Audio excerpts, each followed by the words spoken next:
Hello, horror family.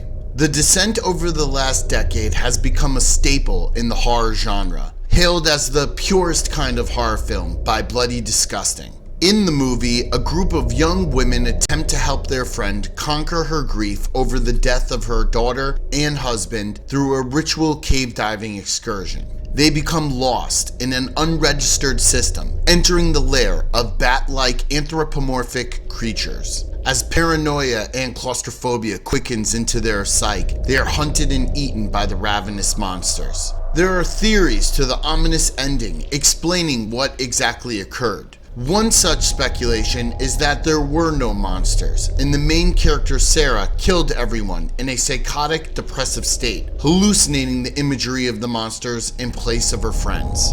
I am going to extend a different approach to the Descent, that the monsters were just emissaries in a hellish cave system from an ancient society. Quiche mythology from South America tells of Xibalba, translated into Place of Fear. It was written about in the Popol Vuh, a creation narrative recorded prior to the Spanish conquest of Guatemala. Xibalba is said to be a tribunal located below the surface of the earth. It is ruled by 12 lords referred to as death gods, a demon council that directed various forms of human suffering, sickness, starvation, fear, destitution, pain, and death.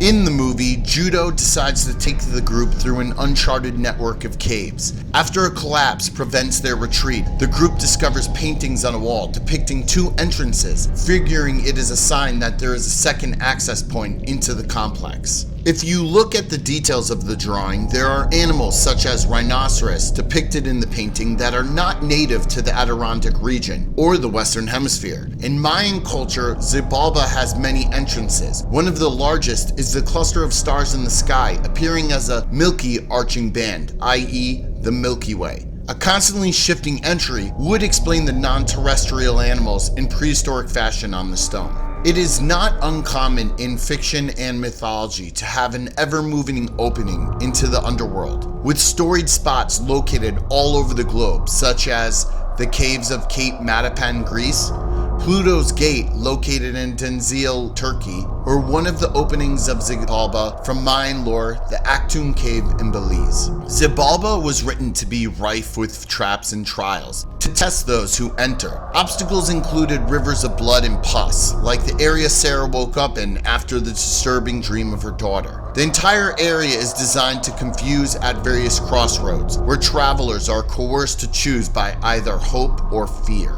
Throughout the movie, the women select various paths to travel, at one point arriving at a junction of 3 different tunnels, forging their destiny. Holly was tested on such a course when she was enticed by the hope of daylight. Blindly running towards the false promise, she falls down a deep crevice, suffering a compound fracture in her leg. The other women rushing to her rescue, themselves going deeper into the place of fear. Xibalba is also home to deadly houses, one being the House of Bats, occupied by the Mayan gods Kamatzots, Kame meaning death and Sots meaning bat. In Mesoamerican lore, the Kamatzots are associated with darkness and sacrifice, acting as emissaries of Xibalba to punish those who enter, especially the ones who chose a selfish path.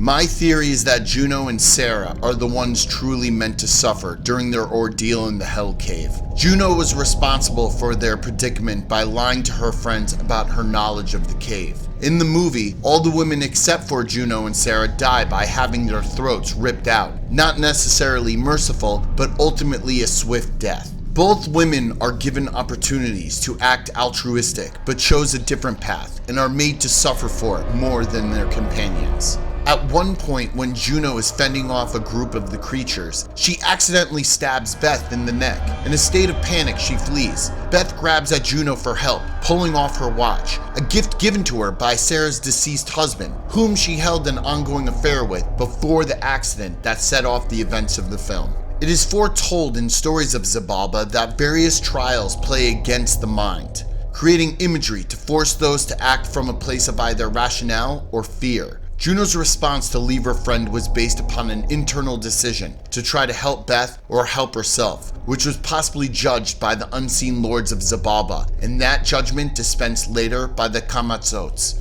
Sarah discovers the dying Beth holding the watch, exposing the affair with her deceased husband in the act Juno committed. When Sarah and Juno are fighting waves of the creatures as the remaining survivors of their group, Sarah stabs Juno in the leg with a pickaxe, then runs off, sacrificing Juno to the monsters to give herself time to escape, an act of both cowardice, self-preservation, and vengeance.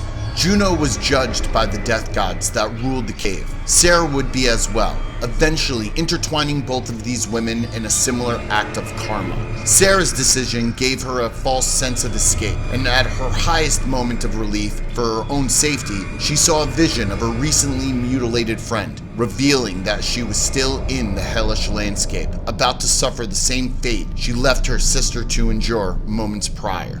It is without question the cavernous hole these 6 women entered at the beginning of the movie sealed their destiny in blood-drenched stone, surrounded by the complete absence of light and the howling cries of evil. Maybe these unlucky women came across the realm of a forgotten species and fell into a pit of paranoia, claustrophobia, and anger. Or possibly they entered a mythic dominion of suffering and punishment filled with demonic gods of an ancient people. Either way, they never made it out to tell the tale, and are forgotten along with the hellish entrance they found and the creatures that live in it.